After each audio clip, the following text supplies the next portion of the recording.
Blessings, fam. What's going on, everybody? Hi, everybody. It's me, Essence. And Leonard. And we're back with another episode of Love and Honor. So you thought to whisper it today? Yeah, I'm try something different. Okay. So, Boo, what are we talking about today? How do you feel about the way that you introduced that? What? So what are we talking about, Boo? What is wrong with you? You're so silly. So today, we are going to talk about strong kids. Strong kids. So what are we saying about strong kids? Yeah. So we're going to talk about strong kids. Our kids are strong. Yes. They're very strong. Emotionally strong. Conversationally strong. Well, emotionally? You mean like... What do you mean by that? I meant conversationally. Oh, because I'm like... I think conversationally strong is the better word to use. Because I'm like, emotionally, I feel like right now they're just not there. I think they're there strong. for where they're at. Their emotions are strong. Yeah, that's what I meant. See? Oh, that's what you meant? Oh, okay. I thought you meant like... I guess I was thinking emotionally mature. I was like, definitely not. No. They feel their feelings and they feel them hard. We have a 2-year-old who's on the brink of 3, and we have a 5-year-old who just turned 5. And so Honor and Hunter Grace are our babies, and they are strong children. So one of the things that we've been doing is like, okay, growing up, children have, in our generation, okay, I don't know what generation people are that's watching this, but in our generation, kids were seen and not heard. Mm-hmm. You never talk back. And I feel I turned out well. Mm-hmm. Right. And I know that's what my generation says. It's like, oh, but I turned out well. And then, there's of course always things that can be done better. But when it comes to our children, I feel like there's things that I noticed just in life, like in the workplace or just in general, about verbalizing my concerns or being able to say the things that I do like or don't like, whether it be in the workplace, outside the workplace, or whatever. I want our children to be confident and be able to share their thoughts and feelings clearly and be able to express themselves and not feel bad for disagreeing. I'm not saying being disrespectful. And I feel like they're children, so you have to teach that. Right. But being able to share not their truth. I don't like that term. Their thoughts, their thoughts and feelings and their understandings and how they feel about things, right? Feelings, yeah. And so, and I think a lot of times, just depending on how you were raised and your experiences and who you are, because it's not everybody's issue, people sometimes have a hard time expressing themselves, confronting conflict, verbalizing what they want or feel that they deserve. And raising children, it's easier sometimes to try to conform them into how you believe perfectly behaved children should be. I'm not saying don't discipline your children. I'm not telling you how to discipline your children. I'm not saying that any person who has their children be seen and not heard is right or wrong. I am speaking for our household. And with our kids, one of the things, and I'll say it for the Black community, and I know things have changed, but I'm going to speak for myself, for my experience, okay? When you see kids being disrespectful or you saying something to them and they're like, no, I don't want to, it's automatically like, what? And I don't want that to be my kids' truth because I want them to be comfortable with expressing themselves. I'm not saying be disrespectful, but I feel that children have to learn that. Yeah. Yeah, I feel like the phrase talk back has really bad PR, right? Because I think that instead of the phrase talk back, what we're referring to is responding, right? Because when you hear they talking back, that sounds like argumentative. Now that's not how what we're raised. Yeah. And that's not what we're saying. We definitely don't want to be argumentative, but you can have a conversation. If I'm telling my child to do something, and here's one that's common. Why? And then what we used to hear back in the day, because I said so. You know what I mean? And let me tell you something, that slips out once in a blue moon. It does. I said it the other day. because they'll keep whining you until whining me out. Okay. Yeah, they'll why us all the way out. Yeah, but what's wrong with answering why? Right. Because not only does it teach them that it's okay to have a conversation, but it also increases their understanding. Yeah. And I think that's why Honor and Hunter have a good understanding. And I asked my dad this because I feel like this is something that he's not saying. I mean, he does a lot of things well, but this is one of the things I noticed that he does well with my younger. I have another phase of young siblings, so it's me and my sister, and then my dad has was remarried, and then he had two more children. So I have a brother and another brother, and I have a brother and another sister, and as they were growing, because me and my sister are a lot older than them, as they were growing, I would be like, wow, they have such understanding.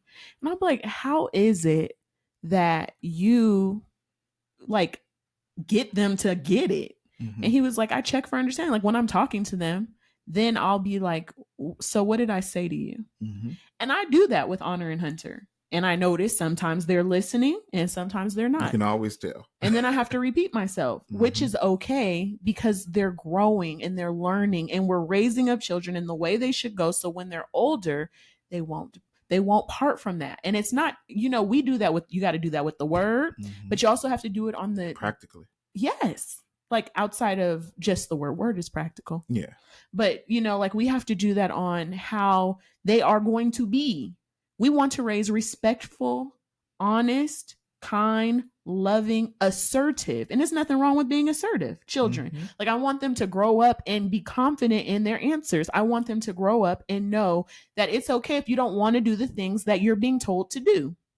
Know the time for that. Mm-hmm. Know when you still have to do it anyway. And that's going to be a constant practice. Because I think we get so frustrated sometimes and we're like, just do it. Like but why am I doing that? Or why I don't want to. And and that's what I mean. Like growing up, you learn like, oh, you just don't want a disrespectful kid. Mm-hmm. Don't embarrass me.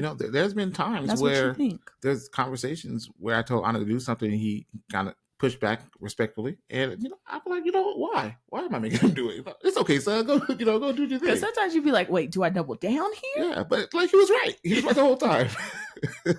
So, yeah.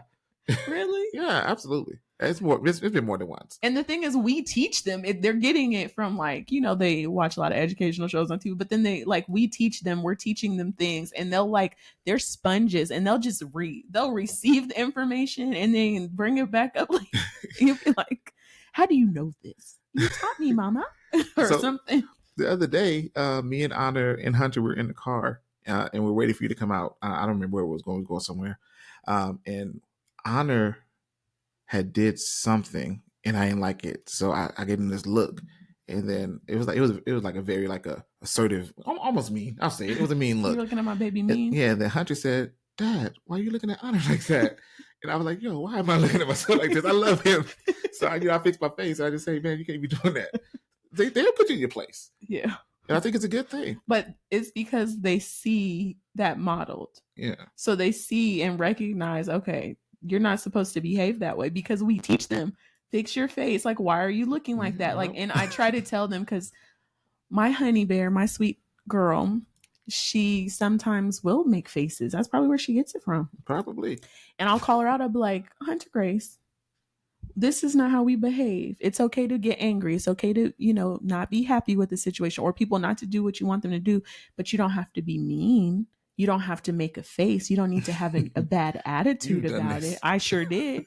Because Hunter gets attitude, mm-hmm. and she feels some kind of way and she'll fold her arms and we're working on it. So when you see having children makes you have grace for children, mm-hmm. because when you don't have kids, it's easy to see people in Walmart. In Target. Walmart. Target. Or at the dinner table in public. Or where... Tell me about it. Huh? Before you have kids, you're judgmental when it comes to people's babies, right? You got so much home training when I have children, but you don't have no child. Listen, I was there. I've been and there. Then when you have your children, you have so much more grace because you're like, you know what? These kids have a mind of their own. They're not like us. They're not raised the way that we were raised. They're not, but it's okay for them not to be. I'm not saying don't discipline your children. I'm not telling you how to discipline your children. But what I am saying, because I do believe they need correction because they're growing. We don't want children who are, in my opinion, I don't want to not discipline. One, we discipline our children because we love them. That's the word. Mm-hmm. But we don't want to not discipline our children. And then when the world disciplines our children, they can't handle it. They can't cope. They can't course correct. Like emotionally, they can't handle, being turned down for something or not getting their way. And they like flip out. Yeah. Or they're not, and sometimes there's things that happen where that people are just not emotionally mature for whatever reasons. It doesn't always have to be lack of, it being done in their household. But like there are times where we coddle, and then when stuff goes down, they can't handle it in the real world. And I don't want my children I don't want to release them into this world, because this world is a hot mess, and them not be prepared. I feel like our job as parents is to prepare our children for whatever God has for them, to live this life. And this life is a hot mess. The way that this world like handles folk, it's just like we have to teach them how to live independently of us. Yeah. I think you said something key. You said something to the effect for what God has for them. And I think that's important because us as parents, we're different from some other parents, right? And God knows what parent to give to every kid, because God already knows the plans that he has for that kid and the way they need to be parented in order to reach those goals, right? So it's never a cookie cutter answer on how this is done. So what me and Essence are talking about right now is the best practices for us. Right. But there may be something different for some of you out there. And it takes prayer, and it takes the word of God. And, like, because we have to make sure we want to be on the same page. And I know that sometimes people are handed situations in life where it's unfavorable growing up. You're like, well, God gives you your parents. Well, my parents did X, Y, and Z, or they treated me this way, or they did this to me, or allowed this. And I'm so sorry that is your story. What we can do as parents is try to change the narrative and try to change what we experienced that was not in alignment with what God had for, us. And even God can use those situations and turn them around for him to get glory through them. And, I'm not here to say that anything was fair. If it happened to an individual that was unfavorable or ridiculous and should never have happened. However, what I am saying is that in our household, what we do is I pray over my babies all the time. I pray for their spouses. My babies, like I said, are 2, almost 3, and 5. I'm already praying for their spouse. I'm praying for their teachers, even though they are not in school yet. Honor will be in kindergarten this year. I pray that their teachers are Christ followers and that they pray over these children and are operating in the ministry that God's given them, because I know this world is a hot mess. And I mean, I'm sorry to keep saying that, but all you have to do is turn on the news, turn on social media, look around, read the word. This is what happens. But like as parents, I feel that God has these children have to be stewarded over. These are who he has placed in our hands for us to rear, to raise. They are his first. They are God's children first. And he placed them in our lives, in our hands, to be their parents and to help navigate this thing called life, to protect them as we can. God's always there doing that, but he's placed us in their life for a reason. And we are not always all together. And so we're figuring it out too, because there's so many different manuals, but anybody could write a book. Let's be real. Yeah. Anybody could say anything. There's so many different kind of parenting. There's crunchy parenting, gentle parenting. Crunchy. It's like more natural and other things. Like, okay, there's gentle parenting. There's child-led parenting. There's just so many different approaches to parenting. And I'm not going to say what's right and wrong, because I'm not that expert. I've only been in this game. Like, yeah, we got a lot of godchildren and stuff, nieces and nephews, but it's different when you have your own children. Yeah. And we've only been in this game for 5 years, plus all these extra experiences we've had with children. And so for us in our household, what we've noticed, and there's things that we there's hits and there's misses. And then there's like, you take it to God and let him redirect your path. It's just like anything else that you're dealing with. Yeah. I think it's important to know who you're raising your child to be. Because that's going to help you to determine how you're raising your child. And that's not a decision that you should leave up to yourself. Right. And that's why we keep saying it, go to God. Ask God how He wants you to parent these children. What does He want you to do? Because He knows, like I said earlier, the plans that He has for the children. So if you go to Him and then you get an understanding of what it is that He wants for your children, then that can help guide your parenting techniques. Right. Sometimes there's things that we'll see in our children that they don't even see in themselves, especially as they get older. And there's times where we're supposed to tell them. We always pray over those things, but there's going to also be times where we don't tell them because it's for them to discover on their own. But we're supposed to nurture that and encourage them and edify them and uplift them and help lead them in certain directions. I feel like we gotten much better at that recently. Like letting them do their thing a little bit more. Yeah. Well, because we only 5 years in the game. Yeah. You know what I'm saying? So when you see, like, you start to learn, especially when you got more than one, two, you're like, okay, they're fine. Yeah. They're going to fight. They're going to argue. This is life. Hunter needs to know if somebody's messing with you. Okay, you got a brother. Yep. So either you seek refuge in him or you got hands. Mm-hmm. I'm not condoning violence. Defense. Yeah. And then, but okay. So another thing is I had a friend who wasn't necessarily like keen to being a parent. She never really desired it, but she ended up having a child. And when she had the child, we talked and she didn't have the best outlook on certain people, not like a race or an ethnicity or anything like that. It was just like on certain things that she's experienced. And so I was like, girl, God placed that child in your life. Raise this child to who you believe God is creating him to be. Or like, for example, it was a boy. So this young person is growing up to be a man. And so do your very best and seek God, of course, to raise him in the way that he's the type of man that you feel you would even deserve, like want, and feel like a woman would be blessed to have. Right. That can be your contribution. People don't understand that having children, being parents is ministry. Some people who stay at home don't always realize that. Some people who work don't always realize it. They think that, oh, I'm just so busy, I don't have time for ministry. Excuse me, your family is your first ministry. Absolutely. Your spouse is your ministry. Your children are your ministry. You are pouring into, these are people who need to be, like, they're going to either follow Christ or not. Yeah. They are going to have their own life experiences. They're going to have encounters with God. They're going to have encounters with people in this world who lie, who tell the truth, who give love, who try to distort truth and all kinds of things. And they need to know how to behave. The way that you raise these children, what you're pouring into these children or the lack thereof will invest in who they become. Mm-hmm. Of course, God gets the final say. God can do anything regardless of what they've been given, what any of us have been given. This is a personal thing as well, because God is our Father. He's Abba Father. He's the one who loves us more than any person could ever imagine. So we have to know that this is ministry, though. Mm-hmm. And this is very valuable and important because we are raising God's children to be or not be who God has called them to be. Yeah.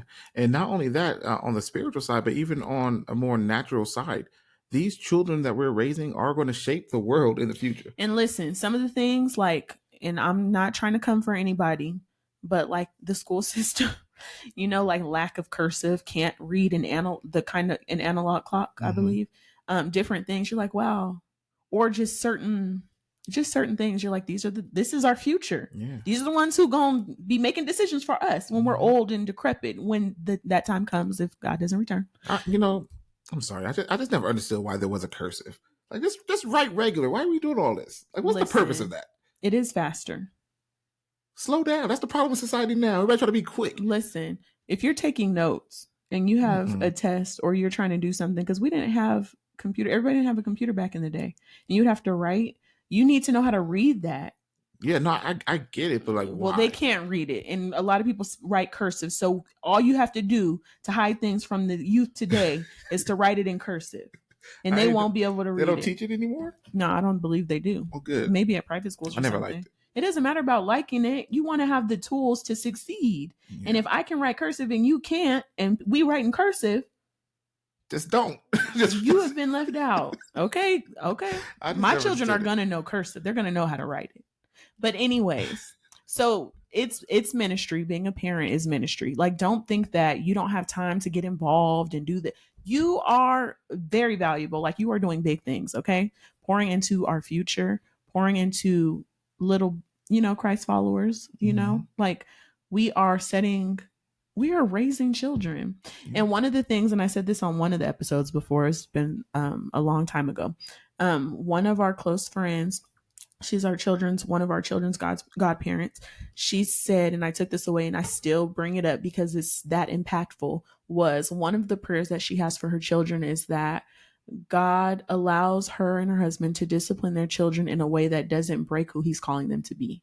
So, like, if they have a strong-willed child, then how they can discipline him without breaking what he needs, like the characteristics that God gave him, so that he can be who God called him to be. Like, what if he needs that strong will to influence political arenas or whatever the arenas is, or be bold and not give into certain things, you know what I mean? Like, he needs to still, we don't need to break the spirit that God put in them by trying to get them to submit to our leadership.